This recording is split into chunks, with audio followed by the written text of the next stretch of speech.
Hello YouTube and welcome back to the Tool Teardown channel. In today's video, something different, a little bit exciting, all the way from Australia.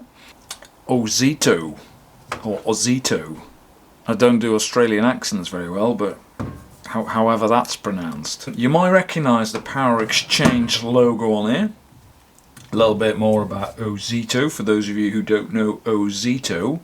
It's actually owned by these guys, Einhell. If I'm not mistaken, it was purchased by the Einhell brand in 2016, after which Ozito started to offer what they call the Power Exchange, which, funny enough, is also what Einhell obviously offers. So the Einhell batteries in this case will also fit this tool.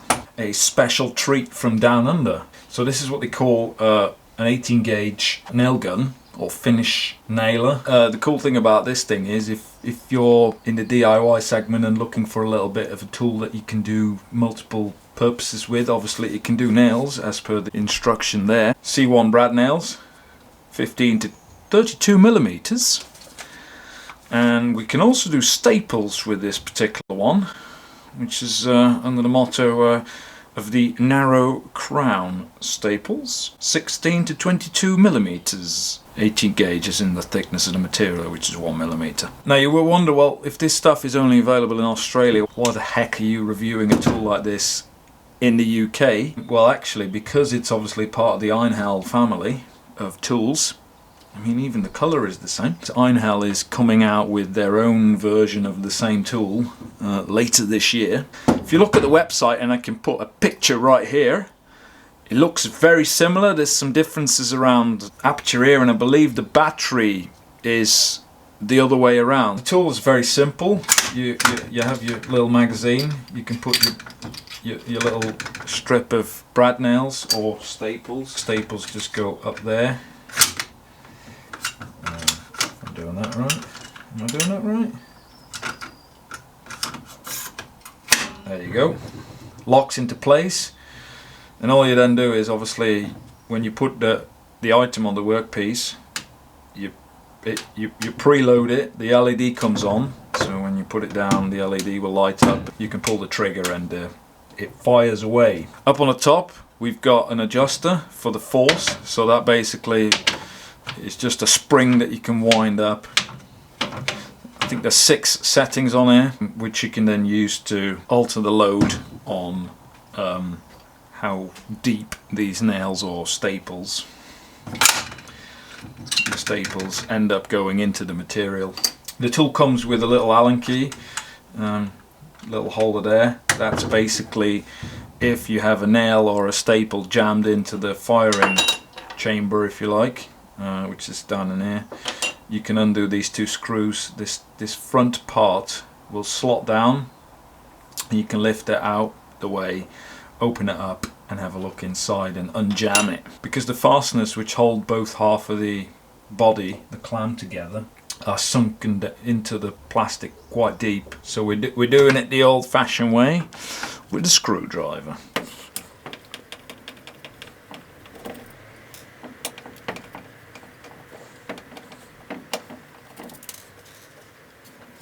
Perhaps as a safety precaution, we'll just wind the spring load all the way down to a minimum, so in case it all pops apart,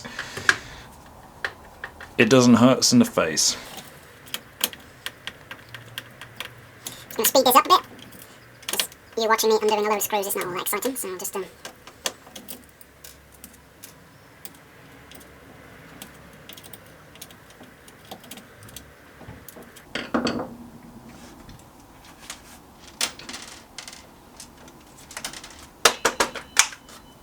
There we are.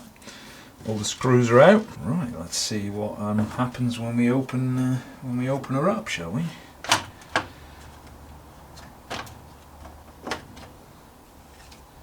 Right, there we are. A little bit simpler than last week's drill. Now the first thing we can see immediately is it's not a brushless motor. This is a brushed motor. A big chunky trigger, but all it operates is this tiny little trigger switch. Nice beefy battery connections, which is just slotted in there. A little bit of excess wires. All the wires are, as far as we can see, they're spade connectors, which are nicely heat shrunk, which is good. Tiny little switch. If we have a look at the switch, we'll have a look at what these mean, but all you do is operate that tiny little micro switch at the end there. 3 wires labelled up, but oh shit. I found it. The spring just popped out. If the pin, as in this bit, isn't touching the actual work surface, you can press this all day, it's not doing anything. So this has to be pressed down, which you can then see operates that little micro switch there. This presses this switch, which then closes the circuit for this switch, and then you can fire your nail into the material. It's not a continuous, you know, you pull your handle and it turns itself into a machine gun and pop pop pop nails out like there's no tomorrow. The adjuster, it's basically just a big spring which pre-tensions the firing mechanism. So there's only about 32 millimeters of travel, which happens to be the maximum length of one of your nails. Before we take a closer look at all this, let's have a look at the clamshell, as we traditionally like to do. So again, this is a so the clamshell is a PA6 plus 30% glass fiber reinforced, as we can see there.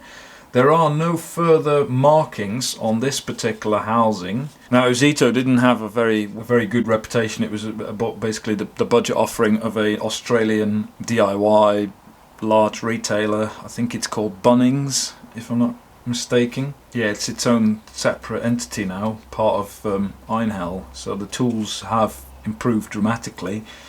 I guess it also helped that Ozito got access to the power exchange platform, so they could utilize the technology that Einhell already developed by that point. Basically offer a better quality tool in the entry to mid-segment of the market. So we can see the rubber overmold, which is sort of where the handle is, where you would hold it.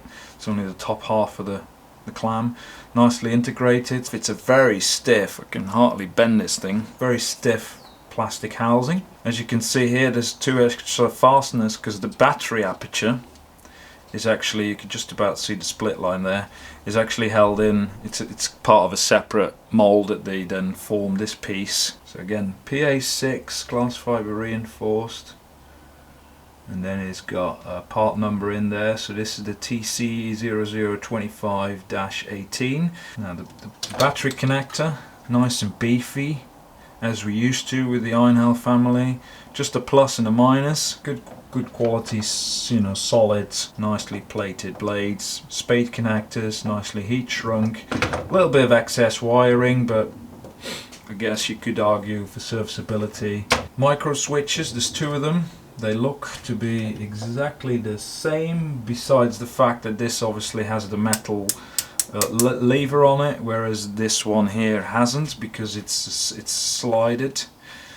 This plastic piece slides over it. It's got a little wedge shape on there, so when you press it, it obviously slides over there like so, and then the light comes on. So if we slowly start taking this all apart without bits flying everywhere, we should be able to have a closer look at all the internals. So this is the rotating adjuster, if you like. We do set it into one of these little valleys on this setup here for it to engage, and it stops basically once you wind it up. It stops it while it's in use from the firing pin decompressing by basically just winding the knob back. So the little valleys, as you can see, it basically just locks it in place. This is the longest setting, and then you got the shorter setting, so it basically just compresses this massive spring a little bit. So we'll put that to the side. So I just removed the spring that's in the handle here to demonstrate how this switch mechanism works, to basically allow the motor to only spin 1 revolution. There is no clever control board in this.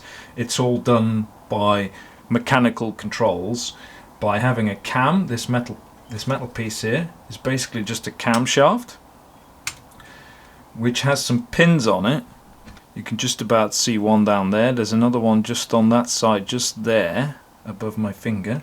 So as the motor starts spinning, those pins start spinning as well, especially the one on that side, which runs over this tip.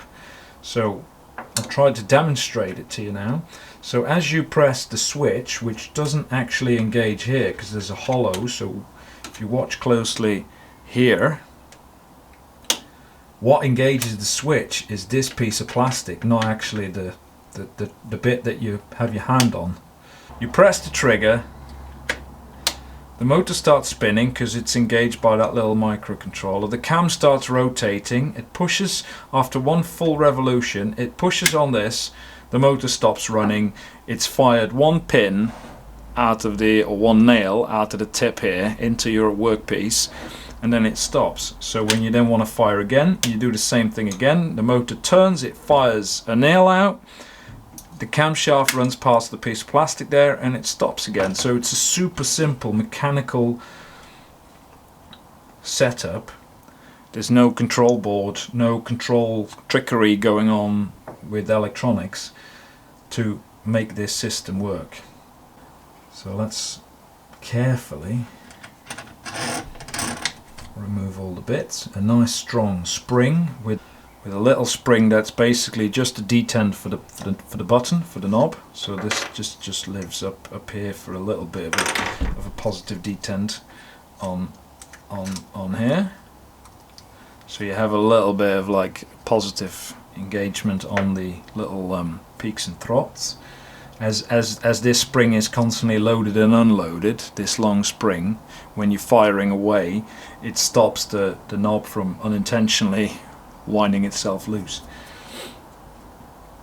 Then if we lift out the mechanism, this is the little trigger switch for your magazine. So this basically opens up the mag, so there is nothing holding it shut now.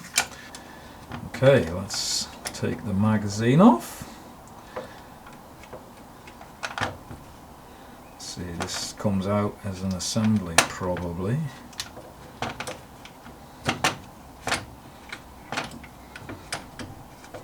No. So basically this is your cam.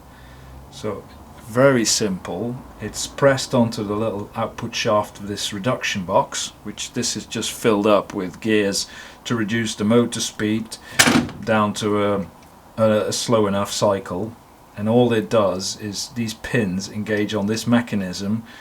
They pull it under the spring load, and then all it does is turns out the way, and just with the spring load in the spring, the firing pin launches on the top of the nail and it shoots the nail out the bottom. So that's all it does. So all this motor does is it basically primes the system, and then it's the actual spring force that fires the nail down into the workpiece. Now it's a very simple brushed motor. We've got some numbers on here. If we zoom in on the occasion, whoop. So let's see if we can. So it's a RS775 PH 18 volt DC, and then there is the model number or the type number, which is 20201112.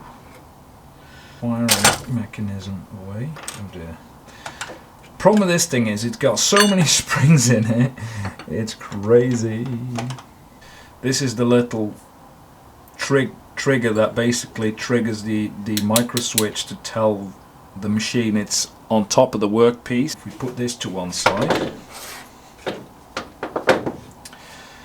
this is basically your firing mechanism. I've just taken the little slider out of the way. So the cam that's on the motor, this bad boy here, when that spins, it pulls this thing up, and then all that's firing is this little piece. So this hits these nails on the top there, and it only has enough force, you know, but because this spring load, that's all that's firing that nail into the piece of wood. The motor is only priming the system. Yeah, so this piece is plated, but it isn't treated otherwise. I can just file an edge on there, so this isn't a very hard piece. So if your nailer is not shooting them out properly, or it gets blocked constantly, I bet you 9 out of 10 times this thing is gone, the tip's worn off, or it's like, because of the constant pounding, it's forming like a little bit of an edge. Like if you would hit a post with a heavy hammer, you know, the post starts sort of breaking away at the top. A similar situation will happen with this over the duration of use. This basically tells you this tool is for the DIY occasional use. If you plan to use this thing every day of the week, you probably want to buy a slightly more upmarket tool, shall we say. And all this piece is basically just a protector to stop it from running into the electronics and damage anything, in case the hammer, this piece, twists or bends, or you know, it causes troubles. Then there is a nylon block just here that basically acts, it's actually a rubberized block. It's TPU. So it's similar to an overmolding material. Every time it strikes, it obviously impacts. So this acts as like a little bit of a damper, an impact damper. Then the big bar, which basically holds everything in line. Got 2 springs in these barrels, which are attached to this side and the end of this magazine here. So when you compress it, they basically keep feeding the nails towards the head. So looking at the actual electronics of the situation, this is literally all there is to it. The electric motor, the gear reduction, the little cam. So we got the battery connection, the spades, the micro switch that engages the actual motor, and the little micro switch that engages the initial first stage safety aspect, as in the workpiece is touching, and then a little LED just to light up the front of the workpiece. The mandatory disco lighting, as I keep calling it. The motor unit itself, a little bushing at the back, nothing special there. Let's zoom in a little bit. So you can see the brushes, the brush holders there. The fan, 2-directional, as in the spades of the fan are not angled to bring in more coolant. And then this is the motor, and this is your gear reduction. You can just see the first planetary gear set through the grease there. Nice and greasy. It's okay, it's not the greatest of grease, so again, over lifetime that grease will get a bit too soft when it gets too hot, causing your machine to make weird noises. Unfinished, uncoated, as you can see there is already some light rust forming, if you like. Just normal soft steel. This is made at a budget. So there we have it. The insides, the internals of an electric 18 gauge finishing nailer. The Ozito power exchange finishing nailer. There isn't a lot to it. It's a very simple, no nonsense, hardly any electronics to it. It's an electric motor that's controlled by mechanics and a few little switches.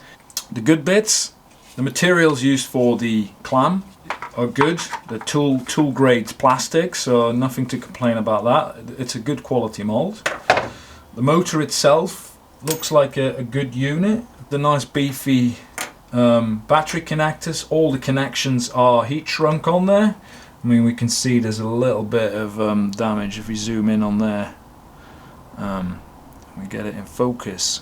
You can see there's a little bit of pinching there where it's forced down into the plastic. The firing head, this is all just machine steel. The head itself is treated. The rest of the mechanism, you know, the hammering pin, the rest of the metal is all just either painted or untreated metal as such, you know, the cam on there. So over lifetime, if you use this a lot, expect this thing to wear out on you. And this is more for somebody who builds the odd pieces in and around the house, you know, the finishing pieces around the door frame, etc. This stuff for a DIY, you know, weekend project every so often will be perfectly acceptable.